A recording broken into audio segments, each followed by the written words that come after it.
सर्वश्रेष्ठ नेतृत्व आत्ताचे उपमुख्यमंत्री देवेंद्र फडणवीस यांना मी हे सांगून तिथनं उठलो. आणि खरं काय झालं त्याचा खोलवर मी विचार करणार नाही आहे आणि बोलणारही नाही. आणि घटना घडून गेलेली आहे, त्यांचा पराभव झालेला आहे. इतकं जर त्यांना खात्री होती आणि इतकं जर कामाचा माझे खासदार गवगवा करत होते की मी पाणी आणलं, देवघर आणलं, फलाना आणलं, टमुक आणलं, हे आणलं, ते आणलं, मोदीपेक्षा मी जास्त पैसे खर्च केले, इथपर्यंत त्यांची मदत केली होती. करमाळ्यात 41,000चा लीड पडला का? माढ्यात 51,000चा लीड पडला कसा? आज टिमकी वाजवत जे फिरत आहेत की 18,000चा लीड फलटणला मिळाला. जास्त मी बोलणार नाही कारण आपल्याला ते सिद्ध करता येणार नाही. पण शेवटच्या 2 दिवसात काय काय झालं हे गावातल्या प्रत्येकाला माहिती आहे. टिपाण्याची 6,000 मतं जर सोडली 18,000च्या लीडवरनं 6,000 गेले. म्हणजे बापूसाहेब किती राहिले? 12,000. जास्त मतं किती घेतली? 6,000. त्यासाठी पैसे किती करतले?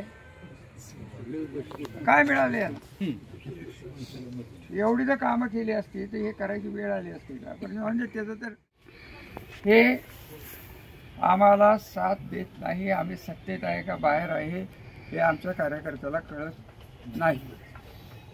आम्हाला त्याची उत्तरं देता येत नाही. ते मी त्यांना स्पष्ट सांगितलं होतं. मला म्हणाले होते की तसं काही नाही वगैरे वगैरे.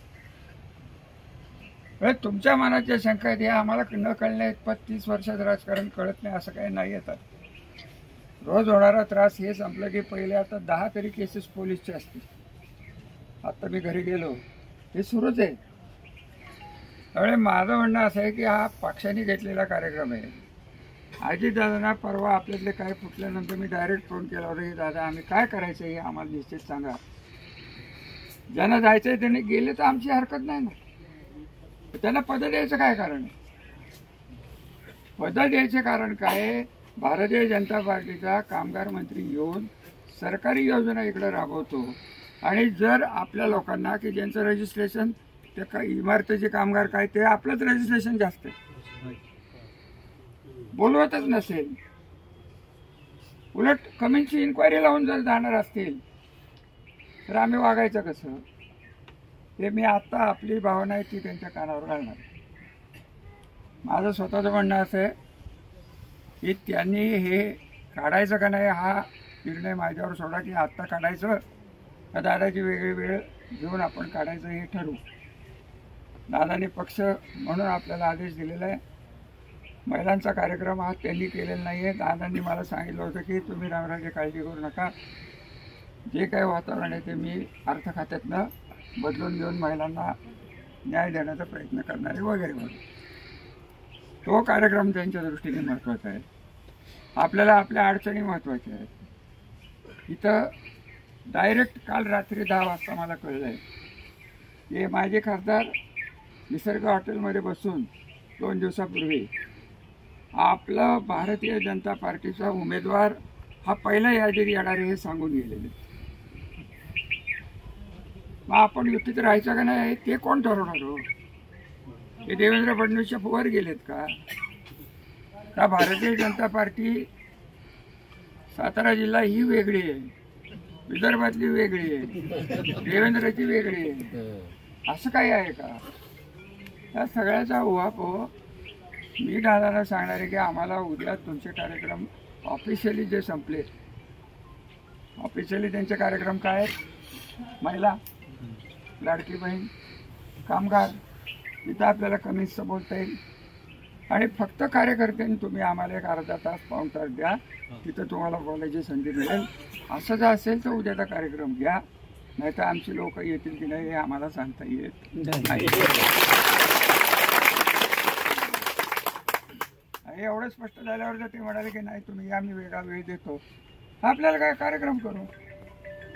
शेवटी काय करायचं आणि काय नाही ते आपल्या हातात राहिलेलं नाही. शरदराव हे भारतीय जनता पार्टीच्या राज्य पातळीच्या नेतृत्वाने त्यांचे कार्यकर्ते सांभाळायचं काम आलेलं आहे, प्रशासनाला सांगायचं काम आलं आहे. त्याच्यात सुधारणा झाली तर ठीक आहे, आपल्याला काहीच कारण नाही. आता प्रश्न तुम्ही जो उभा केला 3 महिन्यापूर्वी आपण तुतारी सांगितली, हे तुम्ही, मी नाही. काय सांगितलं का? सांगितलं उभा राहा तुला पाडतोच. एवढंच सांगितलं. आपली काय भारतीय जनता पार्टी बरोबर भांडणं आहेत का? आपण काय हिंदुत्व मुसलमान काय करतो का? आपण कुठं गाया कापतो त्याला कुठं प्रोटेक्शन देतो का? आपली फक्त तक्रार रणजित सिंह नाईक निंबाळकर आणि त्यांचे साथीदार जे गल्लोगल्ली दहशत करतायत त्यांच्या विरुद्ध आहे. आणि ह्या दहशतीला भारतीय जनता पार्टीला सत्तेतनं साथ देऊ नका, एवढीच खरी आपली तक्रार आहे. हे बरोबर आहे का? तेवढं त्यांना सांगून बघू. तुम्ही तयारीने या, महिला येऊन द्या, आपण 1 तास वेगळा कार्यक्रम घेऊ आणि विषय संपून टाकू. आणि नाहीतरी उद्या जर फरक नाही झाला, आपल्याला तो तरी वाजवायला किती वेळ लागेल?